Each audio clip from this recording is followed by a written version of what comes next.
Call this meeting of the City Council to order. Roll call. Jost, Here. Kim, Yep. Naker, Here. Yang, here, Bowie, Here. Johnson, Here. Council President Jalali. Here. 7 present, no one absent. If you would like, are willing, and are able, feel free to join us for the Pledge of Allegiance.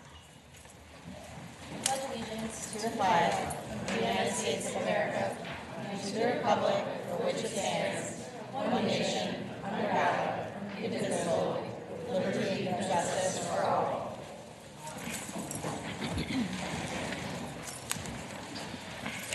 Consent agenda items 5 through 21 are before you for your consideration. All right, is there anything that should be taken for separate consideration? Seeing none, Ms. Bowie moves the approval of the consent agenda. All in favor say aye. Aye. Any opposed? 7 in favor, no one opposed. The consent agenda is adopted. Ms. Johnson. Thank you, Council President. Jalali, I would like to make a motion to suspend the rules to introduce Resolution 24386 for consideration and discussion. Thank you. Ms. Johnson makes a motion to suspend the rules. All in favor say aye. Aye. Any opposed? 7 in favor, no one opposed. The rules are suspended. Resolution 24-386, calling for an immediate and permanent mutual ceasefire in Israel and Gaza. Thank you. Ms. Johnson, before you begin, I'd like to just preface your item. I appreciate and welcome back our visitors here in Chambers today. Ms. Johnson is bringing forward a resolution that will represent a major departure from what our council typically does. I appreciate her thoughtfulness in working on this over the last several days, and also the thoughtfulness of our council members who have been here with you all in Chambers, who have had meetings with constituents around the block and around the several weeks. I want to just apologize for and acknowledge that this process has created a lot of stress and frustration in an already stressful time, and my hope is that by the end of this discussion, we are on a more optimistic path where our city is clear where we stand. So with that, Ms. Johnson, I pass this to you. Thank you, Council President Jalali. What I will do as well, so as for individuals to be able to read this into the record before I make a motion to approve, I want folks to understand that the process to kind of bring forth this took a lot of communication, time, and deliberation that I actually feel is reflective of the work that the council will be doing in the future, as well as the work that we are currently doing. And I just want to acknowledge that each week I have had the privilege of being able to see members, some who come in, some who maybe this is your first time, but some of you whom are returning. And so in this case, I would like to read, just for the sake of folks understanding what the language says, Resolution 24386 for the record. Calling for an immediate and permanent mutual ceasefire in Israel and Gaza. Whereas, when we speak as the City Council, we must unify our city and not divide it. And whereas, in this moment, we are especially concerned for the health and welfare of our Palestinian, Israeli, Muslim, and Jewish inhabitants who are deeply hurting. And whereas, the killing of the Palestinian, Israeli civilians and the targeting of civilians, no matter their faith or ethnicity, is a violation of international humanitarian law and a violation of Geneva Conventions. And whereas, our community mourned the horrific acts on October 7, 2023, perpetuated by Hamas that resulted in the death of over 1,100 Israelis, with more than 200 Israeli civilians taken hostage. And whereas between October 7, 2023 and March 5, 2024, the government of Israel's response through ongoing bombing and military strikes in Gaza has now killed at least 30,000 Palestinians, who are overwhelmingly civilian men, women, and children, and severely wounded countless more. And whereas on October 26, 2023, the United Nations General Assembly, in a near unanimous vote, called for an immediate and sustained humanitarian ceasefire. And whereas on December 12, 2023, the United Nations General Assembly passed with 153 countries in favor of a resolution calling for an immediate humanitarian ceasefire in Gaza, the immediate and unconditional release of all hostages, and ensuring humanitarian access. And whereas on March 4, 2024, the United Nations Office of the Special Representatives of the Secretary General on Sexual Violence in conflict verified credible claims of sexual violence on October 7, 2023, against Israeli civilians and hostages, and is urging a formal investigation. And whereas the United Nations Agency for Palestinian Refugees has estimated that 70% of the civilian infrastructure in Gaza has been destroyed and severely damaged, including hospitals, schools, homes. And whereas hundreds of thousands of lives are at imminent risk of death by continued violence, starvation, lack of medical treatment, or lack of public health and sanitation. If a mutual ceasefire is not achieved, basic needs and infrastructures are not restored, and humanitarian aid is not delivered without delay. And whereas an immediate and permanent mutual ceasefire creates the safest conditions for all parties involved, including the return of the remaining Israeli hostages, and ensures humanitarian aid can be delivered to Palestinians at the rate that's needed, preventing further loss of life. And whereas all forms of bigotry, violence, and oppression serve to divide our communities and weaken our effort to achieve collective safety, justice, and true multi-ethnic, multiracial democracy here and everywhere. And whereas the continued violence is being felt by our Jewish and Palestinian neighbors here in St. Paul, many with direct personal connections to the region and people at risk. And our council and city leadership are united in protecting our residents against the acts of anti-Semitism, Islamophobia, or hate crimes towards our Arab, Israeli, Jewish, and Muslim neighbors. And whereas we joined over 70 municipalities in the United States, including Hastings, Columbia Heights, and Minneapolis here in Minnesota, in taking a stand of the interests of humanity and the well-being of our constituents. And whereas we recognize the right of peace and safety for both the Israeli and Palestinian people, as well as for our residents here in St. Paul, now therefore be it resolved that the city of St. Paul calls upon our U.S. congressional delegation, both in the Senate and the House of Representatives, to join us in, number one, urging the Biden administration to immediately call for and facilitate de-escalation and a permanent mutual ceasefire to urgently end the current violence. And number two, urging the Biden administration to promptly facilitate the entry of humanitarian assistance of our administration as promised at the scale needed into North and South Gaza. And number three, ensuring the immediate release of all Israeli hostages taken by Hamas and the release of thousands of Palestinians unjustly imprisoned or held by Israel. And number four, condemning the use of murder, kidnap, and rape by Hamas on October 7th, 2023, and since. Number five, urging the Biden administration to hold international law and the January 26, 2024 order of the International Court of Justice by discontinuing unconditional U.S. military aid to Israel without clear guarantees for civilian safety. And be it further resolved, we, the St. Paul City Council, as local leaders, are urging our voices in cause for peace and to stand firmly against the rise of and all acts of racially motivated violence and hate crimes perpetuated against our Arab, Jewish, Muslim, and Israeli and Palestinian constituents here in St. Paul and around the United States. And be it finally resolved, we, the St. Paul City Council, ask the Office of the City Clerks forward a copy of this resolution to our United States House of Representatives Congresswoman Betty McCollum, our United States Senator Tina Smith, our United States Senator Amy Klobuchar, and our United States President Joseph Biden as St. Paul's federal elected officials with the most direct and primary responsibility to our constituents on this issue. Thank you, Councilwoman Johnson, for bringing this forward. Do you have a motion for us? I do have a motion. I'm asking for the motion to approve Resolution 24368. Before we approve, is there any Sorry, discussion? 386. Excuse me. Before we approve, is there any discussion? Go ahead, Ms. Jost. Thank you, Council President. Thank you so much, Councilmember Johnson. I just wanted to share some of my thoughts. I'm truly honored to serve as a city council member for the city of St. Paul.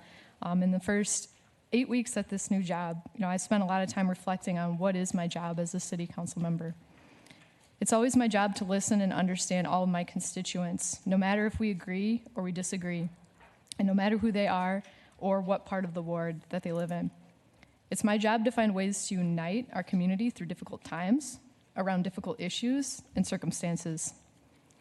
It is my job to lead our community through solving problems with an eye on a path forward that is inclusive and fair to all concerned. On the campaign trail, I often talked to folks about how intimate city politics are to the community, and that your council member is the elected official that is closest to you and that you should feel comfortable reaching out to them in your time of need. I believe my constituents deserve to know what my values are, where I stand, and that I will be accountable for which I am assigned. For several weeks, we've heard from many constituents with concerns about our council remaining focused on the matters of the city. We've heard from faith leaders across our community. We've heard from constituents with many feelings of fear and pain and hearts broken regarding the loss of life in Gaza and Israel, and the need they feel to have their desire for peace heard. I know what it's like to feel powerless, hopeless, fearful, and uncertain about the future. I believe everyone in our communities deserves to feel seen and heard by the elected officials that they have trusted to lead them. Everyone in our communities deserves to feel safe, free from the fear of anti-Semitism and Islamophobia. Across the range of concerns and responses we've heard, the hope they all share is a call for peace, leadership, and a path forward that brings us together. I believe that the language and the values in this resolution achieve that goal, and I'm proud to support it. Ms. Johnson. And I simply want to just also echo the same sentiments. One of the things that I've been reflecting on a lot of over the last few days as far as multiple conversations with our colleagues has been the role that time can play and the role that governance should play.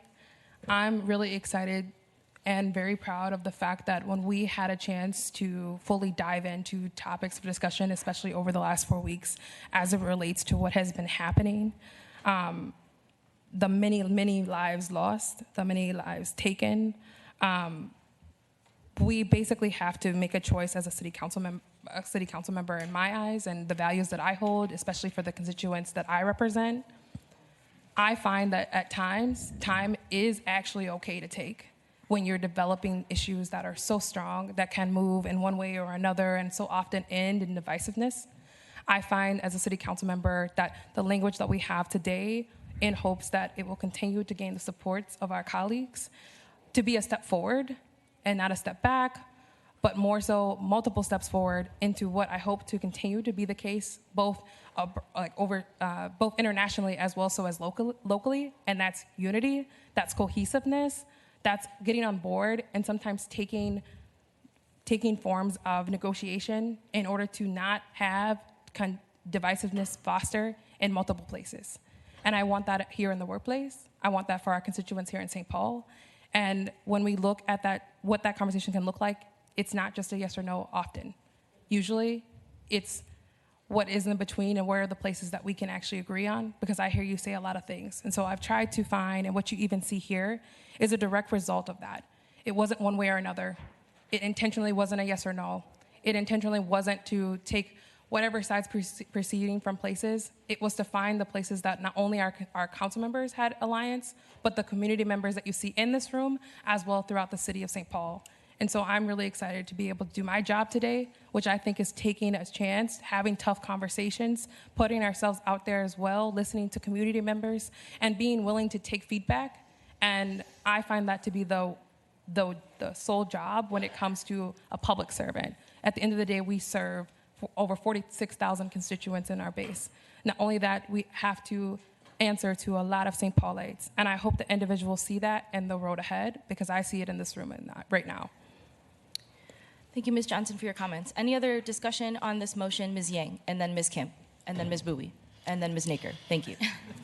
Thanks, Council President. I first want to say thank you to those of you who have been coming to the council chambers and packing your chambers for the past 5 weeks now. I see you and see how passionate you are and how deeply you also understand how our liberation is tied to each other. Like whether we are here locally in St. Paul or talking about the war happening overseas in Gaza, I think that that's something that I've been super grounded in, not only in this conversation about a ceasefire resolution, but also in my political work and organizing work as a whole, because that when I think about what humanity is all about, it is understanding that what hurts you is also what hurts me, and that our liberation is tied to each other. And so I wanted to uplift that because I really think that, that's really what brought folks together. It's that, we do not stand for genocide, for war, but we are about how we can support and protect one another.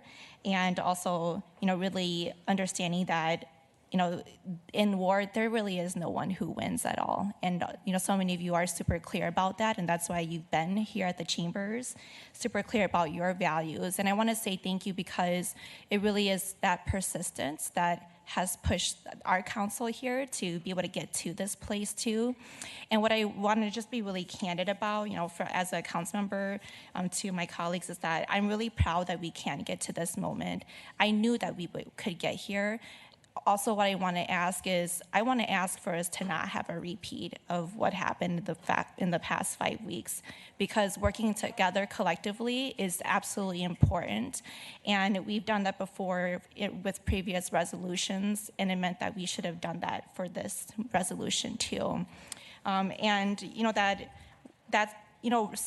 huge learned lesson is that silence doesn't make the issue go away.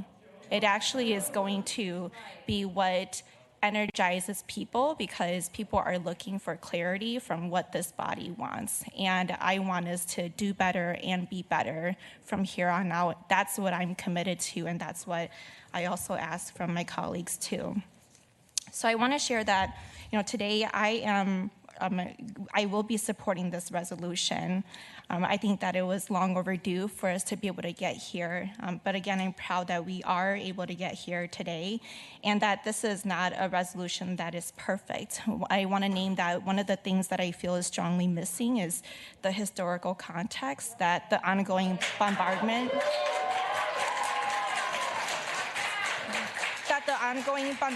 in the Gaza Strip comes in the context of the 75-year displacement of Palestinians.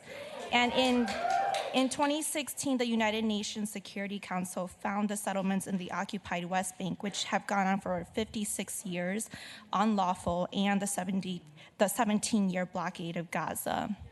What I read there, it's a clause that came from the Minneapolis resolution that passed, and I absolutely feel it would have been very important for us to include that in our resolution here.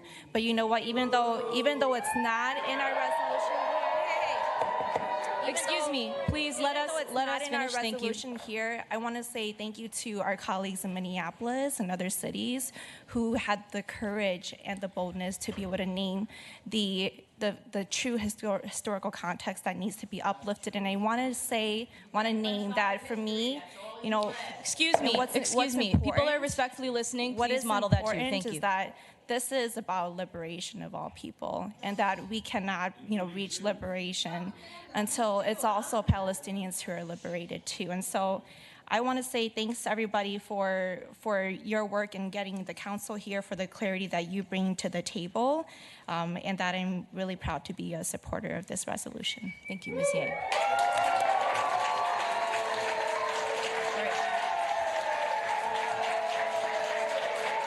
All right. Go ahead. I believe we will now hear from Ms. Kim, Yeah, thank you. and then Ms. Bowie, and then Ms. Naker. I just want to extend my graciousness to Councilmember Johnson for leading this effort and bringing something forward that feels still very powerful and clear. So I speak today as a vessel for the pain of my Korean ancestors whose homeland is divided. My ancestors and the people of Gaza share common enemies, namely imperialism and colonization. When I look at the history of Palestine, I see reflections of my own ancestral history. The intentional destruction of food systems, art, ecosystems, the environment, schools and temples, the destruction of safety, inherent culture, the erasure of sacred traditions and religion.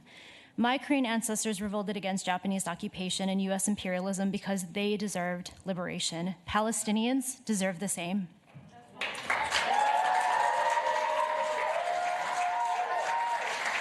All right. Violence does not erupt in a vacuum. For over 70 years, the Palestinian people have been living under military occupation. Restricted movement, police and military brutality, attacks from Israeli settlers, and the cruel withholding of the most basic necessities for human survival like water, food, medical aid, and electricity are just some of the things Gazans have been subject to. To date, over 30,000 Gazans have died due to starvation, untreated medical conditions, and by attacks from Israeli forces. It's both appalling and unsurprising that this genocide of Palestinians is being funded, armed, and shielded by the U.S. The responsibility is on our federal delegation to use their power and our country's foreign policy to bring an end to the assault and occupation in Gaza. A ceasefire is necessary to provide relief on the ground and to allow for humanitarian aid, but we also must immediately stop selling weapons to Israel.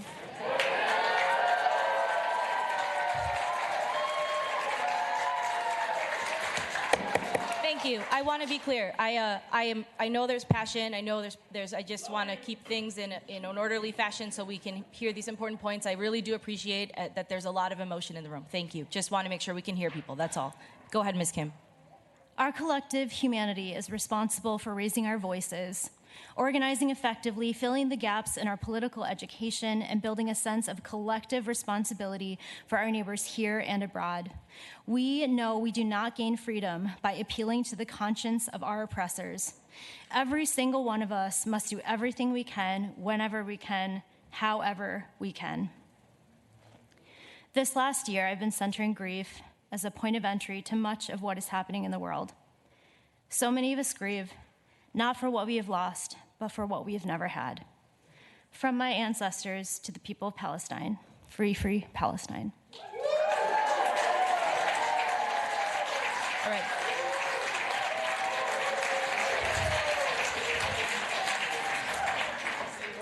We'll now hear from Ms. Bowie. Go ahead, Ms. Bowie. Thank you, Council President. Thank you. I just want to say I appreciate everyone who's here today, everyone who is taking time out of their day to make sure that this is an urgent matter. I just want to say thank you to all my council members. Thank you to Councilmember Johnson for bringing forth this resolution that we've all been in a spirit of collaboration, ensuring that we have active listening. I, over the weeks, have been in living rooms, at coffee shops, at libraries, in the grocery stores, talking with countless of my constituents about this issue.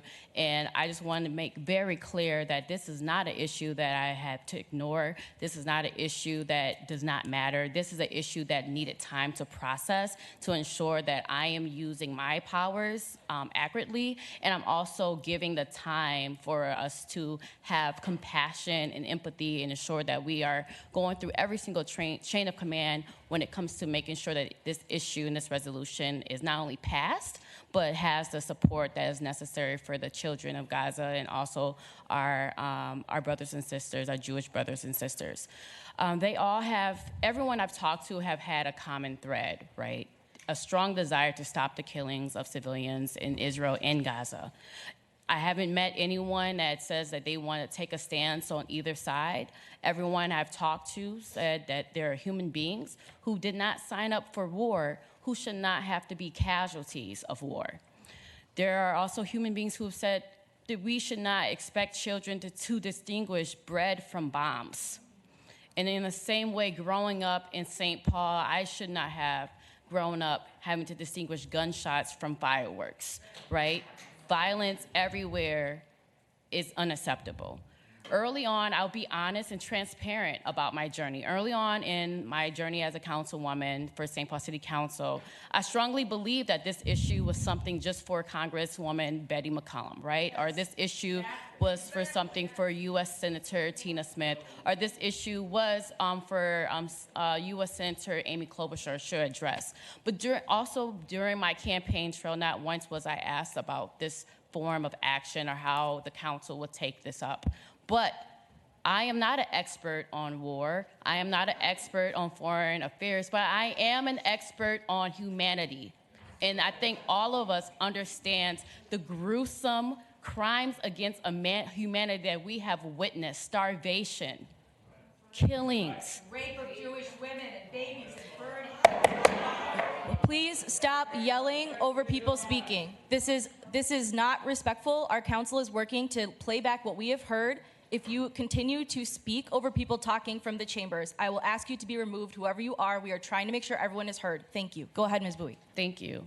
And taking on all these different forms of actions, hearing from people who want us to take a form of action by way of a resolution, I think this is literally the least we can do, in our powers. In a capacity, in my other capacity, I am a former fellow for the United Nations Office of Human Rights for the People of African Descent.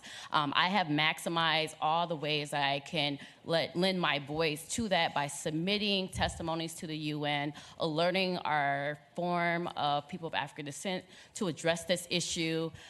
We, heard already in this resolution about that passing with the majority.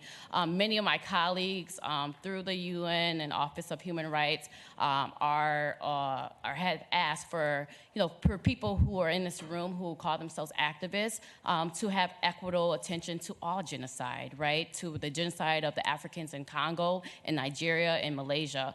And in closing, I want to address here, because I'm an artist, and I believe that, humanity and art is our universal language. There's this poem that I've been reading and just reflecting on that I want to share, if you may. It's called First They Came. First they came. First they came for the communists, and I did not speak out because I was not a communist. Then they came for the socialists, and I did not speak out because I was not a socialist. Then they came for the trade unions, and I did not speak out because I was not a trade unionist. Then they came for the Jews, and I did not speak out because I was not a Jew. Then they came for me. Then they came for the Palestinians, and I did not speak out. Then they came for me, and there was no one left to speak out for me. So the spirit of what we're doing right now through this resolution is to ensure that we are standing up for everyone and that we are St. Paul, but we are also a global society.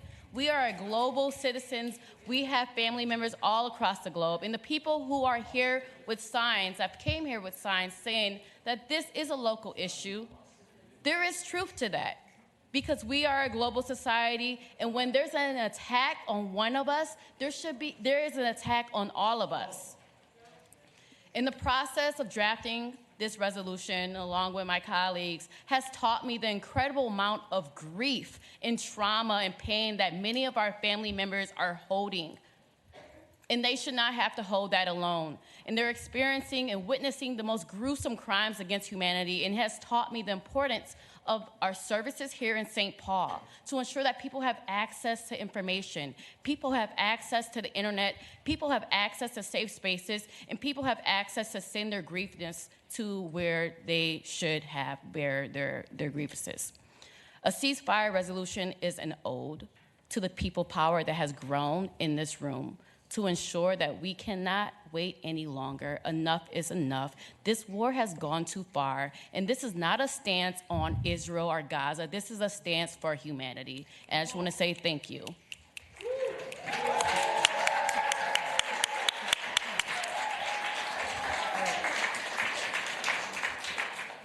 All right, Ms. Naker, I welcome you to speak. Thank Thanks, you. Council President. I want to join my colleagues in thanking everyone who is here today and people who have been taking time to show up and to contact us on this issue over many, many weeks and months. I also want to say how much I respect each of my colleagues around this table. I especially want to thank Councilmember Yang for your leadership, Councilmember Johnson for your leadership, and Council President, you and I have disagreed on this issue and other issues, and you do not deserve to have your name on those signs that are up right now. I understand firsthand the pain that has brought people to our chambers week after week. I had to tell my children that they lost their favorite teacher when he was killed on October 7th. And so many of us in this room have lost friends and family and countless community members. What is going on in Israel and Gaza is an unspeakable horror that we all pray must come to an end. I continue to believe that passing resolutions on international matters is not what we were elected to do. As many of our constituents have said, complex international issues with, in this case, thousands of years of history, are simply beyond our capacity as local elected officials to fully understand, and they distract from more immediate issues that are our responsibility to address. I also believe that in times like this, when so many in our community are in pain, it's our job as elected officials, as many of my colleagues have said, to bring people together, not to divide people, and that resolutions that are not done carefully and well have great potential to do just the opposite. That said, I join my colleagues in wanting to acknowledge the immense pain that has led people to demand action and in wanting to lay out our stance as a city council. And I am deeply grateful for the way that our council has worked through this challenging issue, that we have listened to and been honest with one another. We've been personal with one another. We've checked in with our community members of all backgrounds. And ultimately, I believe we have drafted a resolution that is by far more fair, nuanced, and justified than any that I have seen to date. We have done this our own way. We have done this the St. Paul way. And I believe this resolution can help unite our community rather than further divide it, which has to be our ultimate goal. And finally, I hope that what we, as a diverse, young, new council, have been able to do to get here in our first 8 weeks in this job together, embracing our rich diversity of backgrounds and approaching each other with humility and with empathy and actually trying to hear each other, is what we can all find the strength to do in all of our communities as we navigate this incredibly challenging time together, and I will be voting yes. Thank you, Councilwoman Naker. I would like to, I'll close by saying the following.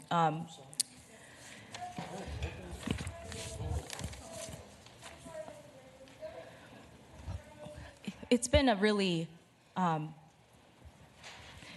it's been a formative journey to be the council president during this time in our country's history.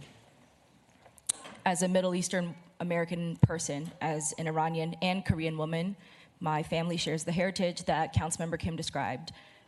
My family was displaced because of American colonialization, because of imperialism in 1979. My family has experienced the destabilization of the Middle East because of US foreign policy. And I've also had to run this council table and hold the pain of our community coming from all directions. There's a great community leader, Chantel Allen, who's a school board member. She was talking to me this week, and she said, sometimes, Mitra, in this job, you just have to hold the pain. And I thought about that because that's what I've been reflecting on. I want to acknowledge it maybe hasn't come off that way. I can see why you would think that, but quietly we have been quiet in ways because we're listening and processing,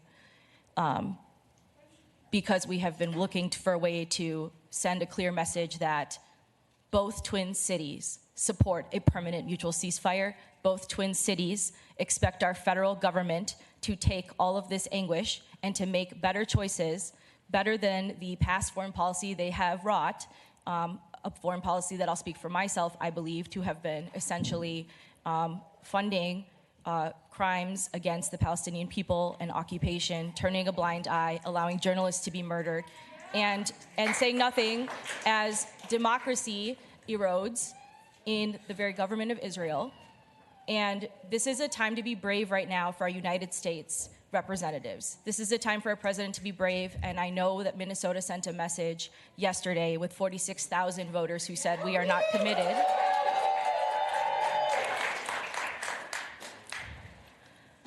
And I think our council is special because unlike any other council in the state, we have a Jewish member. We have a Iranian, a Middle Eastern elected member. We have entirely women of different backgrounds connected by these big picture things. We are the only council in the country that made national news for all being women. We were elected to care for our community and to also hold our federal government accountable to their job and their part in that. And what I see this resolution as is one, an evolution of our council members from, I think, agreeing largely on the issue, but not clear on the pathway to uplift what you want, to now today, where I think that in a way, the fact that something has been drafted where You can hear the different ways we talk about this all around the table. There's no prevailing viewpoint, but there is a consensus viewpoint that is very clear and undeniable, and that is what we are asking our federal government to do in a way that makes it very clear. We appreciate their partnership as local government partners, and we also know that you can't appreciate in one hand and suffer anguish in the other, right? So we're asking for them to listen. I hope that you take the fight to their elections, to dialogues with them. We will be bringing this resolution to them, and I think it is very notable that this council appears to be about to pass it unanimously. So with that, I would close by just saying our process for this is challenging by design in that these items under our charter don't have public hearings. What we have done is tried to treat the entire last 3 months as one big, long public hearing of hearing from people, listening to constituents in meetings, emails, conversations at events, everything. So my hope is that you can walk out of here and we are able to say the Twin Cities stand for a ceasefire. So with that, we have a motion. Ms. Kim is the motion. Oh yeah. Motion from Ms. Johnson to approve. All in favor, say aye. Aye. Any opposed? 7 in favor, no one opposed. The resolution is adopted.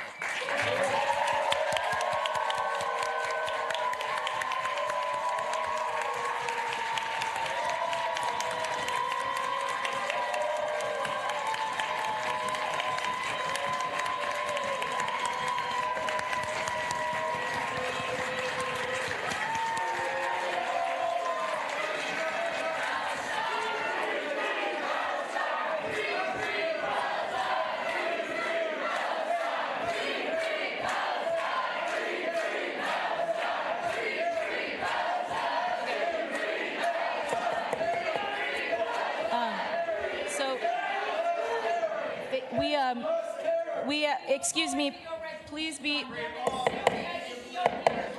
All right, so we actually need to recess. We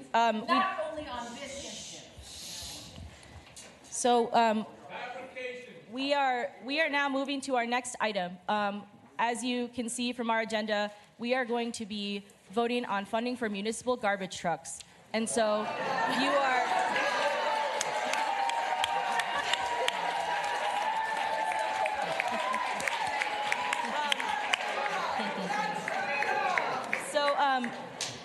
So I appreciate you visiting us today, and we do need to be able to hear the rest of the items and move on. Thank you, and we hope to be done shortly. We're not to Sean's yet. What? We're not to Sean's yet. Okay, hold on. I didn't say no. Okay. Hey, can we just have a minute? Yeah. We just ask them to exit. We can just wait for an even. Yeah. Let's just like. This was a hard one. Yeah. I mean, we're good. We did it. Yeah, great job. All right. Item 22 is a resolution public hearing 24-40, amending the 2024 We can hear each other, so let's just. St. Paul Regional Water Services adopted operating budget to reflect accurate fringe closeout and SPRW's capital project county units in the amount of $171,582. All right, hold on. Yeah, maybe just ask them to be like a little quieter. Just a little quieter.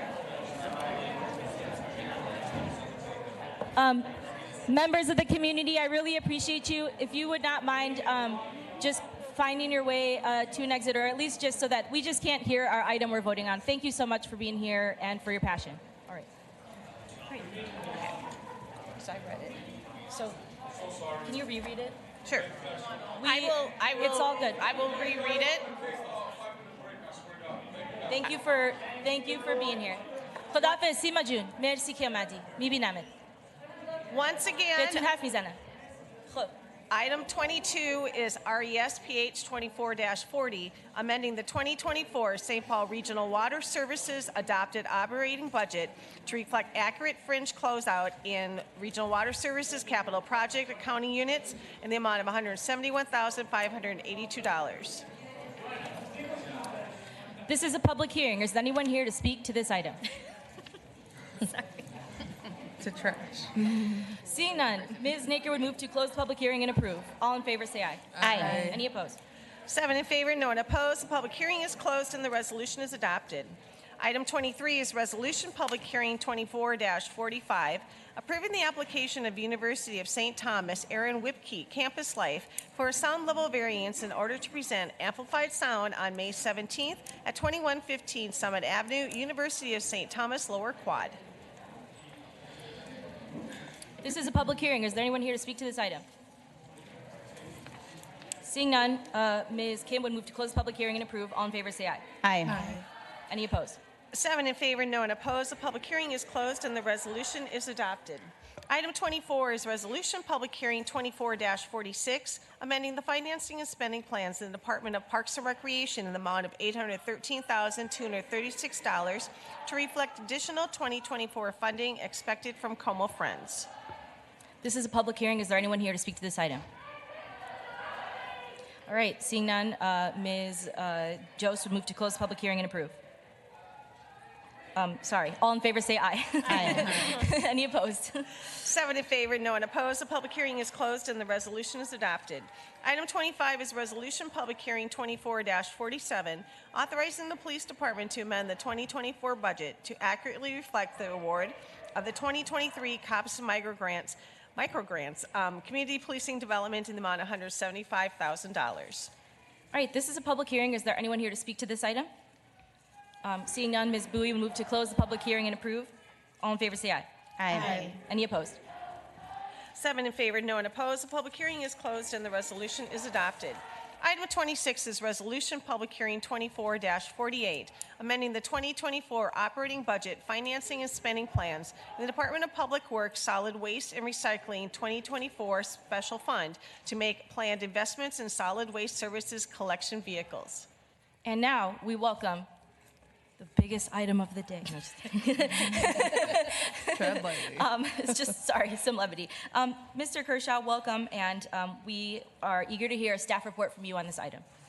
Yes, Council President, members of the council. I'll be very brief. I'm here. I want to recognize Sarah Haas as our solid waste manager and the phenomenal work she's done with Andrea Ledger, and it's really been a multi-department effort, fleet, finance, to get to this point. As you know from the news, we're proposing, in our conversations with you, we're proposing that the city deliver starting April 1st of 2025, 10% of the garbage services, the solid waste garbage services in St. Paul. This action, there will be multiple budget changes coming to you to make that possible. This one's really important right now because the lead time on ordering garbage trucks is significant. It's gotten a little better since the worst of the pandemic. The specific budget proposal will allow us to order those trucks so that they're here and ready to go in time for us to provide those services. I'm happy to answer, and Sarah's happy to answer any questions that you might have. So just so that I can confirm, can you describe geographically where, if and once we purchase these vehicles or move to begin to deploy them, where will they be doing service collection and on what timeline? The service will begin, like I said, April 1st of 2025. We'll be working with FCC, our proposed garbage hauler, when we have the contract to identify the specific routes that they will be doing in the city. That is yet to be determined. We can say, and this we talked to you earlier about and put out in the media, the city doing this will allow us to take on some of the most difficult routes or the difficult alleys as we observed in past winter. So Sarah's team has collected great data on those locations where we've had trouble, either because of just the fundamentals of the alley or getting them clean in our current program. Many of those, for example, I can say are on the east side, but we don't have the specific routes identified yet. All right, go ahead, Ms. Kim. Question for you. Yeah. As someone that was here at the very beginning in the Ward 5 office when the coordinated trash started, one of the kind of pain points was kind of around the customer service, and I know it's gotten a lot better, but I'm wondering, how might this new plan and contract and having our own municipal, how does that change customer service for for the residents in St. Paul? Council President Jalali and Councilmember Kim, we've taken on customer service for the recycling side in May of this year. I'm really proud to report that we're responding to calls same day or next business day in 90% of cases. Doesn't mean the issue's always resolved, but we've talked to them. We'll be taking customer service on starting April 1st of 2025 for the garbage program as well. Residents will have a one-stop shop to reach their garbage and recycling contacts. Any other questions on this item? Ms. Naker, and then I see Ms. Yang. Thanks, Council President. No questions, but I just want to commend your team for the work to get to this point. I really appreciate, yes, Ms. Haas specifically, the responsiveness to what we heard from community after the garbage program was rolled out in the first place. I think the fact that we will be taking customer service in-house and the fact that we will have what I think is an appropriate share of the municipal hauling, which allows us to get to those harder to reach alleys, those harder to reach streets, bad weather conditions, and then to be able to hold the line on the standard of service that we expect for our residents from the private hauler with whom we contract, I think is just the service that our residents expect and deserve. So I appreciate the thoughtfulness that you put into this. Thank you.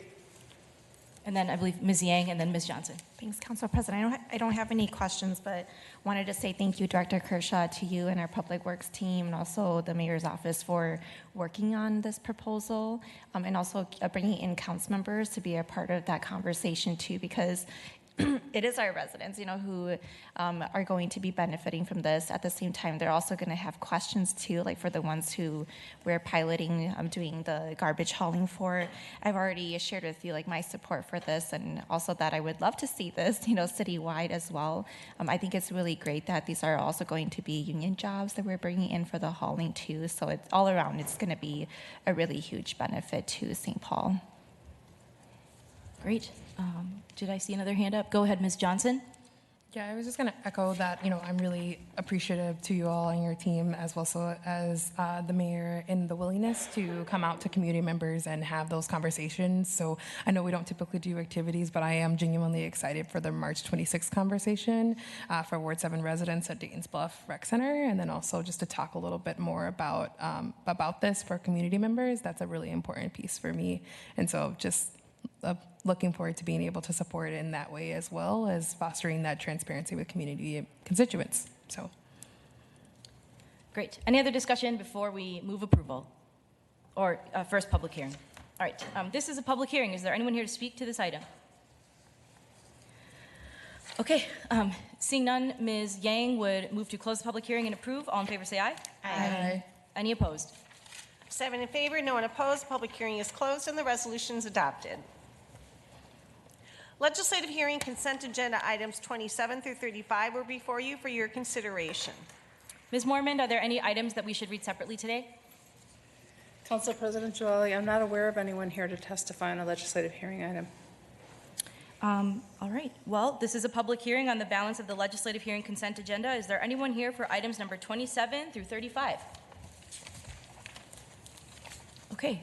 Seeing none. Oh, go ahead, Ms. Naker. Thanks, Council President. Before we approve the agenda, I'd like to move a one-week layover for item 28 at whatever time is appropriate. I haven't had a chance yet to discuss this with Ms. Mormon, and I just want to better understand the recommendation being made here. All right. A motion from Ms. Naker to move item number, 28 for a layover for how long? For 1 week. All in favor say aye. Aye. Any opposed? 7 in favor, none opposed. The resolution RLH RR 23-63 is laid over to March 13th. Great. Any other items from legislative hearing consent agenda before we move balance of it to approve? Seeing none, Ms. Kim would move approval of the balance of the agenda. All in favor say aye. Aye. Any opposed? 7 in favor, no one opposed. The public hearings are closed and the consent agenda is adopted as amended. All right. That does bring us to the end of our agenda today. I recognize we have some community members still here celebrating, so if anyone wants to go and connect with them, you're welcome to do that.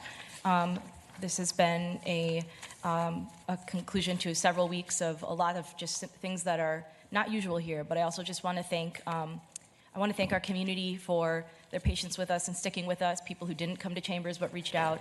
I want to thank council members who talked through difficult things and found a way to see the humanity in each other and take a positive action for our constituents. And I want to thank our staff who have done things big and small to help that we can ensure that we are upholding people's First Amendment rights, that our chambers are safe and a welcoming place that's accessible to the public, that have just helped people respond in moments of distress or turbulence, and who have just generally really just been so committed to the people of this community throughout. So I do feel like we should take a moment to acknowledge that.